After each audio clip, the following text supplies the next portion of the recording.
রোজা প্রায় শেষের দিকে, আর এই দিনটি ছিল 7ই রমজান।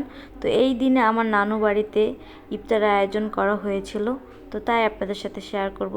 ব্যস্ততার কারণে ছেলে আবার অসুস্থ হওয়ার কারণে ভিডিও ঠিকমতো আপলোড করতে পারি না, আর এখন তো বড় ভিডিও আপলোডই করতে পারি না।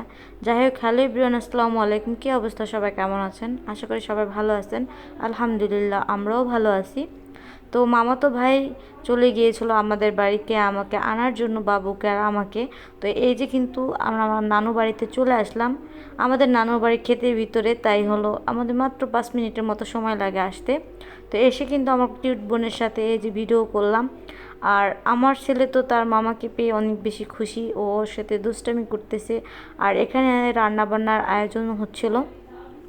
রমজান মাস আসলে কিন্তু আমাদের মুসলমানের ভিতরে একটা অন্যরকম আনন্দ ফিল হয়। জানি না এটা কেন, হয়তো উপরে আল্লাহর এটার একটা ইচ্ছা। কারণ রমজান মাস আসার আগে থেকে আমাদের কেমন যেন একটা আনন্দ আনন্দ লাগে। কিন্তু ছোটোবেলায় এই জিনিসগুলো বেশি হতো, এখন আর ওরকম কেন হয় না। যে ভোরবেলা উঠবো, সিঁড়ি খাবো, ইফতার করব, কিন্তু আর আমরা নিজেরা ইফতার দিচ্ছি, এটাকেও অনেক বেশি ভালো লাগতো। কিন্তু এই ভালো লাগে না, এখন আর কাজ করে না।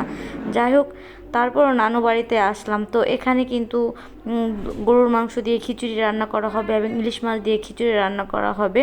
নানু বাড়িতে কেউ না থাকা অবস্থায় বাড়িটা কেমন নিস্তব্ধ হয়ে যায়, যখন সবাই আসে তখন অনেক বেশি ভালো লাগে।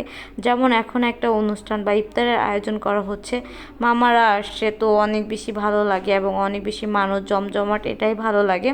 কেউ না আসলে মনে হয় এই বাড়িটা কেমন যেন মরা বাড়ি এবং এতিম এতিম লাগে। তো এখানে কিন্তু এই যে খিচুড়ি রান্না করাটা হয়ে যাচ্ছে।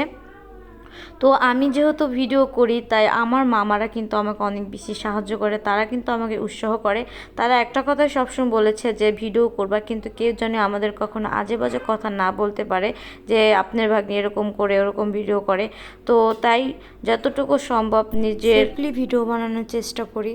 যাই হোক, রান্নাবান্না প্রায় শেষের দিকে, আসরের আজান দিয়ে দিয়েছে। তো আস্তে আস্তে কিন্তু মুরব্বীরা আসা শুরু করে দিয়েছে। তো এখানে ছোট ছোট ভাই ব্রাদার সবাই হলো এই যে চটের উপরে আবার নতুন করে কাপড় বিছিয়ে দিচ্ছে। তো ছোট বাচ্চাদের এখনই খাবার দেওয়া শুরু হয়ে যাচ্ছে। আমার নানু বাড়িতে প্রায় বছরে 1-2টা এভাবে অনুষ্ঠান করা হয়। এটা আমার নানাভাই থাকা অবস্থায় হতো। তো আগে যেমন নানাভাই গান করতো, মানে গানের একটা অনুষ্ঠান হতো, তো এখন আর এটা হয় না। তো প্রতি বছরে নানা নানুর নামে খাওয়ানোর আয়োজন করানো হয় এবং মামারা প্রতি বছরে 1-2বার মিলাদ দেয়, এই আর কি। তো ছোট মামা বাইরে থেকে আসতো, তাই নানা ভাইয়ের নামে খাওয়ানোর আয়োজন করেছে এবং তার সাথে হলো রোজার ইফতারের আয়োজন করেছে, অনেক মানুষের আয়োজন করেছিল। তো সবাই কিন্তু এই যে বসে ইফতার করতেছে, আর আমি ঘরের ভিতরে কিন্তু সব মহিলাদের খাবার দাবার দিলাম। তো এরপর সবাই ইফতার করে আলহামদুলিল্লাহ সবাই চলে যাচ্ছে।